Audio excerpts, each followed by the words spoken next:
I'm William K. Black, Associate Professor of Economics and Law at the University of Missouri at Kansas City. I was a senior regulator in a number of different positions during the heart of the savings and loan crisis. On a staff level, I led the re-regulation of the savings and loan industry. The purpose of regulation and effective criminal prosecution is to make sure that cheaters don't prosper, that honest manufacturers win in competition. The primary driver of the current crisis is accounting control fraud. These are frauds led by the CEOs of the major lending institutions and major banks and institutional buyers of toxic waste product. How did it start? It started with mortgages, particularly non-prime mortgages. In September of 2004, the FBI warned that there was an epidemic of mortgage fraud, their words, and that this epidemic of mortgage fraud would cause an economic crisis at least as large as the savings and loan debacle if it wasn't stopped. The FBI found that 80% of the mortgage fraud was being induced by the lenders, not by the borrowers. You know, much of the rage has been against the borrowers, but if you want rage, it should be at the CEOs who became fabulously wealthy by following a strategy based on fraud. The Wall Street people and their friends here at the Federal Reserve and at the U.S. Treasury and down the Washington Mall here at the U.S. Capitol. That's where the damage was done, and if people want to vent their anger, they need to vent it against these people. Between the Bush-Paulson administration and the Obama, Summers, Geithner, Volcker administration, there's really a total continuity of economic and financial policy. Geithner was on board at the Fed, the New York Fed, dealing with all these institutions. He didn't get it. And then we had this fellow who came up afterward, Mr. Friedman.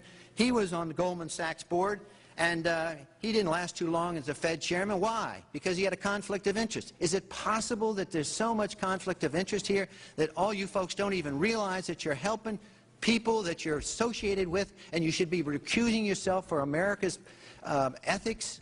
I behaved with the... you don't think you should have recused yourself when you asked Lehman to go in bankruptcy, you didn't put Bear Stearns in bankruptcy, and then you folded Merrill Lynch into... I mean, isn't there some point where you got to say, hey, I got a conflict of interest here? You don't feel any kind of scintilla of ethics on this thing at all? Totally. I operated very consistently within the ethic guidelines I had as Secretary of the Treasury, and when it became clear that we had some very significant issues with Goldman Sachs and with why didn't you recuse yourself with Morgan Stanley, what I did then, it would have been very wrong for me to recuse myself. What I did was I went and got a waiver from the ethics agreement, because when we had concerns... Who was in charge of the ethics agreement? What? Who's in charge of the ethics agreement that you got a waiver? We have a Office of Ethics at Treasury, and we have a White House ethics office. So you got it from the legal counsel from the White House? We got it from the Government Ethics Office. So we had Snow, we had Paulson, now we have Geithner. All these people cut from the same bowl of cloth. These are not independent Treasury secretaries. They're part of the problem, not part of any solution. And it would have been nice to see President Obama effect some change in Treasury, but of course, he went and got a Wall Street insider as his Treasury Secretary. Everything that's speculative, parasitical, cancerous, bloated from all these administrations, going back to Carter and even beyond, comes together in the Obama administration. With Volcker, with Summers, who's part of the economic crimes under Clinton, the guy who brought you derivatives and the abolition of the Glass-Steagall firewall. You could not have gotten a more perfect setup for a takeover from a previous government, the Bush regime, than the Obama regime. Now, there are some authors out there already saying that it's the same bunch, and it's true. It's the same bankers who put the same boys forward. Obama, far from helping the public and giving them something new or giving them more power and say over their own affairs, has actually sided immediately with the bankers who once again have robbed the public blind, and now they must get bailed out by your tax money. Obama does it all with left cover. He makes you think that he's somehow different from Bush, that this is somehow benevolent, that he cares about the poor. And in reality, this is the cruelest hoax and the most bogus sham. Obama is 1,000% devoted to Wall Street interests. When Wall Street says jump, Obama jumps. And again, it's about $30 to $40 for the bankers for every dollar that ever reaches an unemployed person or somebody who's on food stamps or some infrastructure building for highways. The hope with the Obama administration was that it would move us beyond this.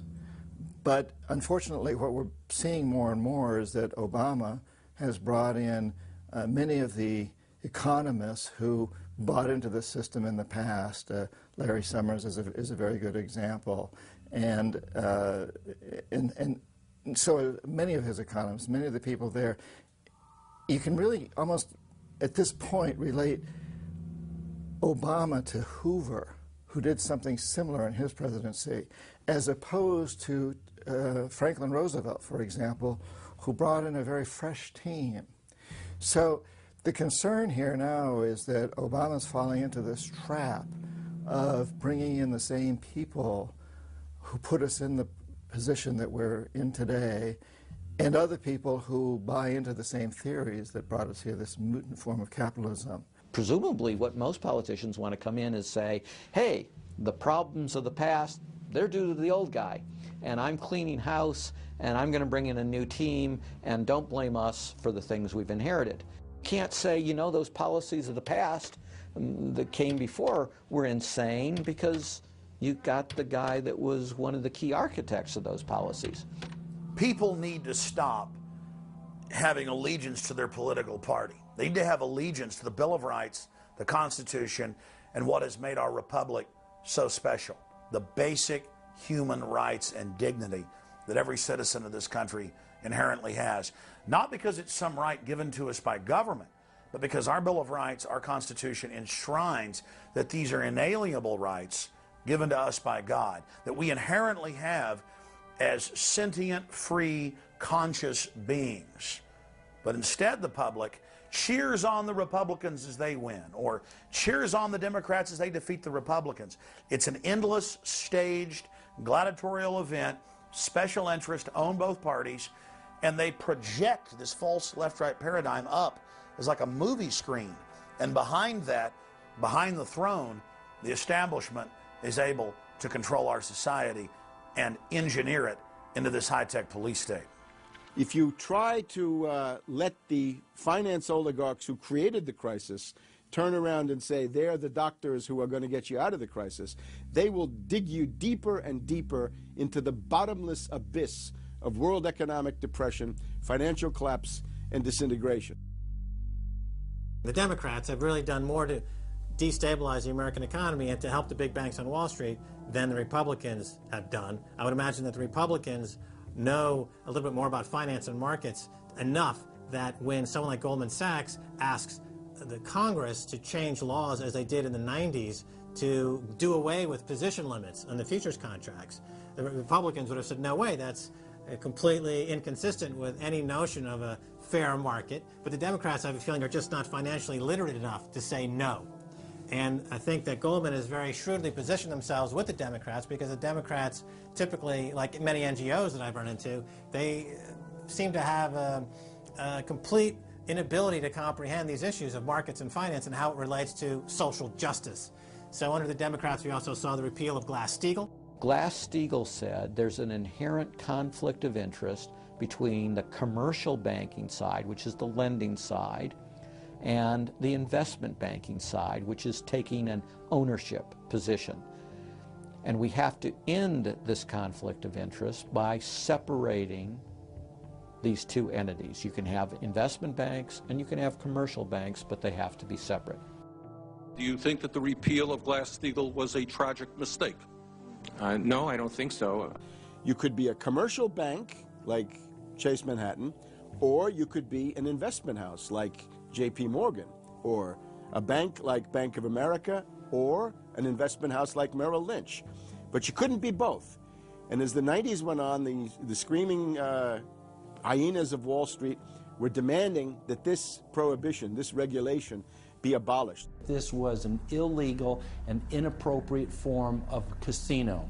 The derivatives were being used and they were being unregulated, and people were getting 30 to 1, 40 to 1, 50 to 1, and sometimes 100 to 1 profits on the way up. And remember, derivatives are a zero-sum game, so there's nothing there. It's not like a piece of stock in General Electric or Ford or something like that where there's supposed to be some value. Derivatives have no value. But the very people, Summers and Gettner and all the people at Goldman Sachs and J.P. Morgan who created these things made not millions or billions but trillions on the way up. And now that these things are crashing, the very same folks are now put in charge of regulating these things and in charge of the bailout, and they are giving money to the very rascals that created this problem, took the profits. The problem cannot be fixed. And this is on Obama's watch right now. You have so many different schemes and mechanisms at play. It's sort of like after there's a blackout, you know, people in some parts of the country have been known to loot the local stores. You know, they go in, they grab the televisions, and they grab the stereos. And basically that's what the Wall Street gang has done. They've just engaged in this massive looting of money from their own companies and now from the U.S. Treasury. There was a lady called Brooksley Born. She was the head of the Commodity Futures Trading Commission under Clinton. And she said, look, we have these derivatives. Why don't we at least make them reportable so we know how many there are and where they are? And she writes in a biographical account, she said, I picked up the phone and Larry Summers was screaming at me that I was interfering with the wonderful inventiveness and ingenuity of Wall Street and their ability to come up with new financial products, such as these derivatives.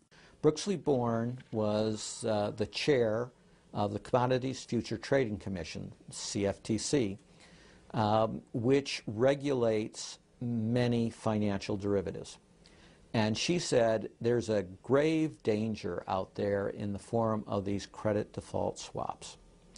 And credit default swaps are an exotic financial derivative, or moderately exotic financial derivative, were sold on a bright, shining lie that they were supposed to make markets more efficient.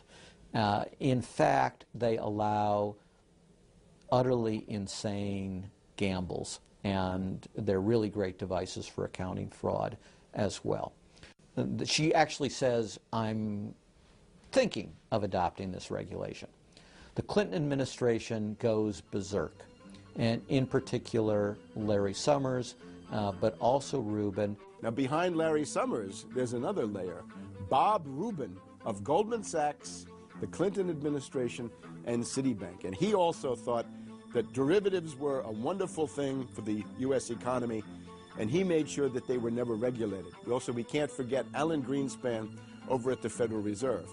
Now, you look at Summers, he is sitting in the White House today, making policy for Obama. Summers tells Obama what to do. Summers tells Geithner what to do. He's also got some of his hatchet people in the administration. Mary Shapiro runs the Securities and Exchange Commission. She refuses to ban naked short selling and other market manipulations. You've also got another guy called Gensler over at the Commodity Futures Trading Commission today. He is an acolyte and a supporter of the derivatives bubble. We made the new CFTC chair a guy who had helped to kill Brooksley Born's reform initiatives.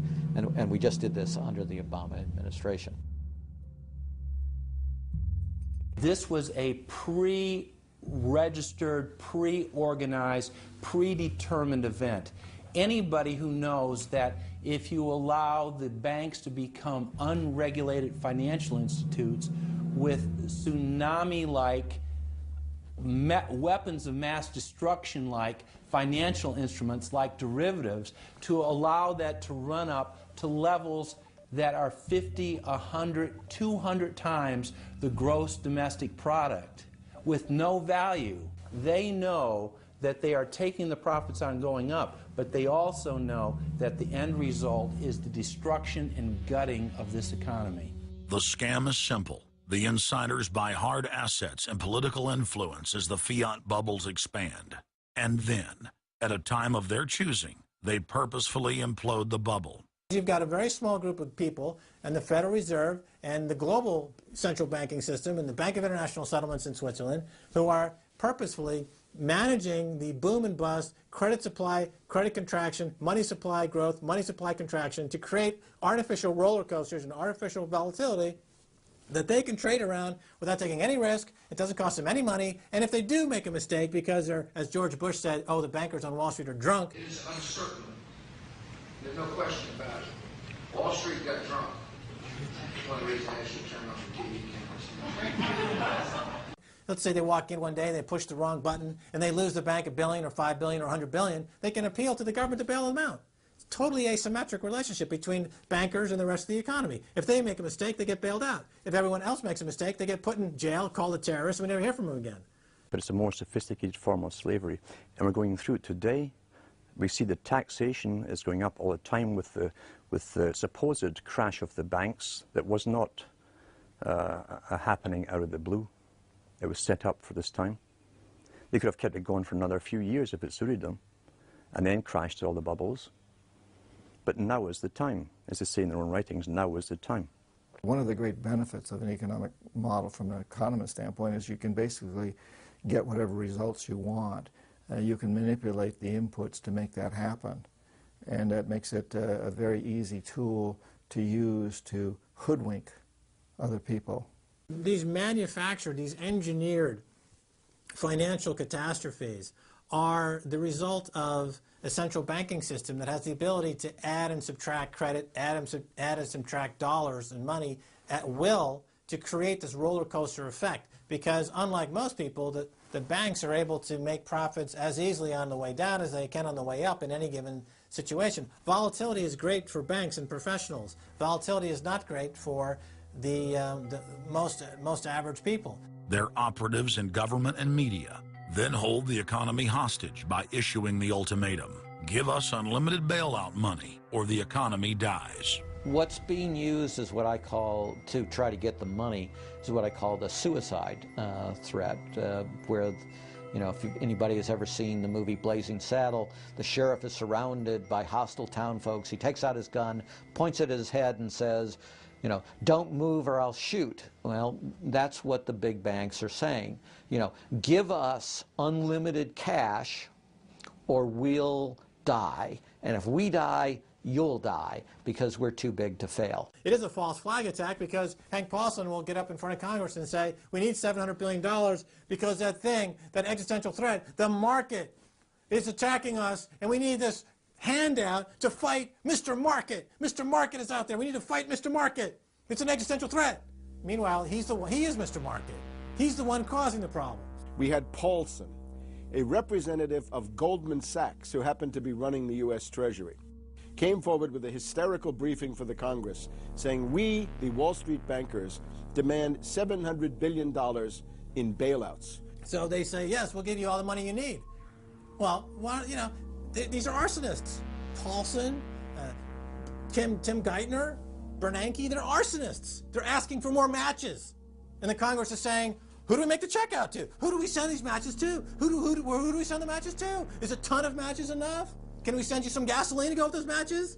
They're like, yes, please. Don't change our management. Don't pay us what assets are worth. Pay us way more than what our assets are really worth. Don't make us use honest accounting. Allow us to lie. We've just, under congressional pressure, changed the accounting rules for the express purpose of making sure that the big banks don't have to report honest losses. The only way they can pass this bill is by creating and sustaining a panic atmosphere. That atmosphere is not justified. Many of us were told in private conversations that if we voted against this bill on Monday, that the sky would fall, the market would drop 2,000 or 3,000 points the first day, another couple thousand the second day, and a few members were even told that there would be martial law in America if we voted no. That's what I call fear-mongering. We have, people in the government threatening martial law or things to get their way in the executive branch against Congress. If you put all these signs together, it doesn't look good at all. To the extent we are a democracy, we're sort of a hairbreadth away from a police state. Congress aided the bankers in carrying out the biggest heist in history with the so-called banker bailout of 2008. The bailout money, the $13 trillion or so dollars that have been given to the banks, is sitting on the balance sheet of the banks, and that is incurring interest costs. And that's going to precipitate the need to flush the system with more cash. And at some point, the dam will break, and you're going to have very high inflation. Some predict hyperinflation.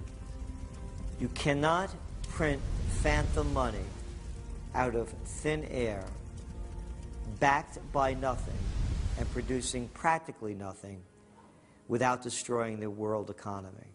So unless we cut out the toxic funds, the toxic elements of this economy, every time we put in money on this bailout, it's just feeding the fire. It's not making things better. What should have happened is that those banks and investment banks should have been seized. They should have been seized by the Federal Deposit Insurance Corporation. Those are zombie banks. The Chase Manhattan, J.P. Morgan Chase, Bank of America, Citibank, Wells Fargo, Wachovia, so on down the line, to AIG in the insurance realm. These are zombie institutions, insolvent, bankrupt. The only thing to do with them is to seize them, put them through Chapter 11 bankruptcy. That'll probably turn into Chapter 7 bankruptcy, liquidation. And above all, triage the derivatives on their books. There's no way to bail out a $1.5 quadrillion black hole of derivatives, but nevertheless they tried. They will, of course, try to regain some of this money back, but their debts, unlike any other period in history, are now a quantum size bigger than the entire global GDP by a factor of 50 to 100. It's almost infinite amount of debt. If you really look at the numbers, because of the massive, massive debt, and right now, total debt in this country is about 375% of the gross domestic product. And that's not including derivatives. If you put the derivatives in, it's probably 20 to 30 times gross domestic product. It's beyond what anybody has ever even considered. While they were looting North America into the ground, the international banking syndicate was simultaneously executing the same scam in over 100 other nations. So who got the money? To financial institutions in Europe and other countries. Which ones? I don't know. $500 billion and you don't know who got the money? Well, Obama's got one difficulty with this Congress. It's the number of freshman Democrats that got elected. Many of these people know that they got their seats from, and many of which got seats in the Senate and Congress from long-held Republican seats. They know that the people back in their states and in their constituencies will not tolerate this any longer. So up against the Republicans and the blue dog Democrats are these freshman congressmen, Democratic congressmen and senators, and they're not, they don't seem like they want to go along with the program. So if there's any hope, it'll come from these freshmen. The Constitution says no money shall be drawn from the Treasury but in consequence of appropriations made by law. This money is not drawn from the Treasury. Well, let's talk about that.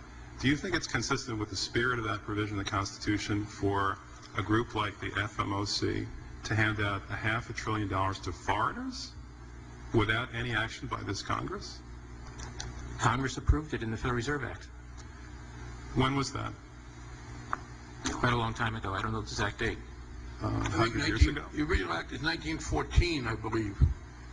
I don't know whether this provision was in 1914 or not, but the Federal Reserve Act was in 1913. All right, and at that time, the entire gross national product of this country was well under $500 billion, wasn't it? I don't know. Is it safe to say that nobody in 1913 contemplated that your small little group of people would decide to hand out $500 billion to foreigners? What the bailout legislation really did was give a blank check backed up by U.S. taxpayers to offshore megabanks. Of course, Congress has oversight. If you read the Constitution, our founders were very clear. Anything to do with taxes and money is put into the hands of both houses of Congress together. Both houses of Congress together must approve it. Because it's a buck, because that's why we fought the revolution. Taxation without representation was part of it. Foreign banks, Société Générale of France, about 10 billion for a French bank. Deutsche Bank of Germany. Did Deutsche Bank need the money? How much did they get from the bailout? Well, they told us they got $12 billion from the bailout. And Barclays Bank of Britain, 10 billion. So you're up to almost $50 billion to bail out a series of foreign banks that were derivatives counterparties of AIG, plus Goldman Sachs. This is the biggest swindle, not only in the history of the United States, this is the biggest swindle and transfer of wealth in the history of the Western countries. And we've seen all these cronies from Wall Street with the combination to the vaults around the country, and they've just looted the Treasury and the banks and the securities industry dry. This is by probably an order of magnitude the biggest fraud in history. Over the next 10 months, $23.7 trillion was stolen from the U.S. Treasury. The gentleman from North Carolina, Mr. McHenry. Thank you, Mr. Chairman. And the tune of $23.7 trillion worth of taxpayer exposure for the bailouts is quite striking. The calculation right now is that with Obama, we've got $24 trillion as a line of credit available only to Wall Street banks, insurance companies, credit cards, mutual fund companies, and others, but only financial institutions. $24 trillion of money from the Federal Reserve, from the Federal Deposit Insurance Corporation, and from the Treasury in the form of the bailout of October 2008. The Federal Reserve, the private holding company for the offshore banks, arrogantly told Congress and the American people that it was none of their business what the private banks did with the people's money. One very interesting exchange. Senator Bernie Sanders of Vermont asking Bernanke, we have given upwards of $2 trillion to various financial institutions. You've got to tell me, where did the money go? And Bernanke simply stonewalls and says, I won't tell you. And who got the money? Hundreds and hundreds of banks. Any bank or that has access to the U.S. Federal Reserve's discount. Tell us who they are. No. Do you have to be a large, greedy, reckless financial institution to apply for these monies? There is no subsidy. There is no capital involved. There is no gift involved. It is a collateralized, short-term liquid loan that is both over-collateralized and is recourse to the company itself. We have never lost a penny doing it. And how can other institutions get those loans as well? According to the law, we are supposed to be lending to depository institutions. Let me just say this, Mr. Chairman. I have a hard time understanding how you have put $2.2 trillion at risk without making those names available, those institutions public. And we're going to introduce legislation today, by the way, to demand that you do that. It is unacceptable to me that that goes on. Behind me, the Federal Reserve is probably the least transparent agency in the federal government. One could even argue that the Central Intelligence Agency is more transparent than the Federal Reserve. The fact is that the American people want to know more of the secrets of the temple, as the book was before you were born, The Secrets of the Temple. The Fed, as you know, is just a monopoly by the bankers. This is simply putting the fox is in charge of the hen house. Personally, I'd be in favor of Congress just nationalizing the Fed and getting the bankers out of there. They're just stealing from the American people. Put it directly in the hands of Congress and let Congress decide, rather than this cabal of bankers deciding their own rates of profit at the expense of the American people. Since the Federal Reserve's creation in 1913, patriots have labored tirelessly to alert the American people to the true nature of the Federal Reserve. Throughout its 90-plus year history, most Americans falsely believed that the Federal Reserve was a government agency. But today, scientific opinion polls show that the vast majority of the public is aware of the fact that the Federal Reserve is a front company for an offshore private banking cartel that dominates not just the United States, but almost every other nation on Earth. It's never been written about in any book that I've found as to who gave these guys the authority or permission to be the international bankers for the world. Why would you even need international bankers? Why would any government agree to use them? Why would you need to use them? Why can't any country create its own money? It tells you there was already an existing superstructure, already in existence, maybe 200-300 years ago, to give these guys permission to somehow be the overlords of all money for all countries. Polls also reveal that 75% of Americans demand a public audit of the secretive organization. By the summer of 2009, Congressman Ron Paul's bill to audit the Fed had gained more than 280 sponsors in the House. But the private Fed's high-powered lobbyists were able to block a vote on the bill in the Senate. That only piqued the public's interest. I have another amendment. I have been informed that the majority plans to block consideration of this amendment, which is number 1367, regarding the transparency at the Federal Reserve. Madam President, I'd like to call up Amendment 1367. Without objection, the clerk will report. The Senator from South Carolina, Mr. DeMint, proposes amendment number 1367. Senator from Nebraska. I make a point of order against the DeMint amendment that it's legislation on appropriations. Madam President? The point of order is well taken. The amendment. I regret the objection. The amendment falls. The people began asking themselves, why couldn't there be an audit of the Federal Reserve? The Fed has never once been audited. In the whole period of time, in the almost 90-some-odd years that the Fed has been around, the most powerful agency and independent agency, it has never once been audited. This is an absolute crime against the freedoms of this country. Do you think it would cause problems for the Fed or for the economy if that legislation was to pass? My concern about the legislation is that if the GAO is auditing not only the operational aspects of our programs and the details of the programs, but is making judgments about our policy decisions, that would effectively be a takeover of monetary policy by the Congress. Is that your position, that this bill, if it were to be passed, would interfere directly with interest rates, setting interest rates? If we were to raise interest rates at a meeting and someone in the Congress didn't like that and said, I want the GAO to audit that decision, wouldn't that be viewed as an interference? I wouldn't think so. This is just reviewing it, and you can do what you want.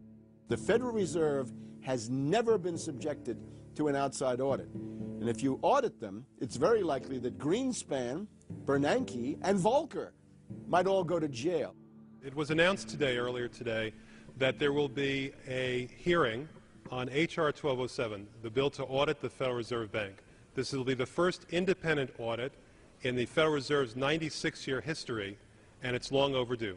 Months ago, I asked the Vice Chairman of the Federal Reserve who received the $1 trillion in funds that the Federal Reserve has handed out to domestic institutions. He said, I'm not going to tell you. And then more recently, the Chairman of the Federal Reserve, I asked him who receives the $500 billion, we're talking about $500 billion, that the Federal Reserve handed over to foreign central banks. Who did they disseminate that money to? And he said, I don't know. $500 billion, and he doesn't know. It's long overdue. We need to audit the Federal Reserve, and I'm happy to say that we're going to have a hearing on that very soon. The only way, really, America can get out of the current mess is you've got to shut the Fed down completely, get rid of the Fed. You've got to put the money printing mechanism back under the roof of the federal government instead of outsourcing it to the Fed. Why were the bank's front men, Alan Greenspan and Ben Bernanke, all over the news saying that they were above the law? What is the proper relationship, what should be the proper relationship between a chairman of the Fed and a president of the United States? There is no other agency of government which can overrule actions that we take. What the relationships are don't frankly matter. A grassroots movement demanding that the private Federal Reserve be nationalized exploded in size across the country. The momentum had shifted. Now the arrogant central bankers were the ones running scared. They had planned to use their stage crisis to bring in an all-powerful central bank of the world. Immediately, every country goes into action at the same time. The International Monetary Fund is mentioned at the G20 meeting. They say that it must be brought to its full power, and we need a Bretton Woods Part 2 for world taxation. What is global government? For decades, the media denied it existed. But now they're saying, oh yes, there's going to be a global government, a new bank of the world, and we're going to pay our carbon taxes to it. What is it? It's nothing more than a private, hostile, corporate takeover of every sovereign nation on earth. And then when you look at the philosophy of these global corporate chieftains, it is one of domination of the poor, domination of the population. It is a view that human life just isn't cheap. No, human life is a negative. And so no matter what they do, they have the rationale that it's in the greater interest to get rid of more human lives. They are so arrogant and they're so sure of themselves. They're saying, yes, we created the European Union, we created the Euro, and these are from the people of the Bilderberg. We are going to create a world bank. We're going to create a world government. They're saying it out loud and clearly. Suddenly, across the planet, their regional front banks had been identified by sovereign populations as the illegitimate shadow governments that they are. The controllers had moved too quickly and revealed their hand. Populations around the globe were seeing through the establishment's facade, past the puppet governments, and to the global architects that were pulling their strings. Where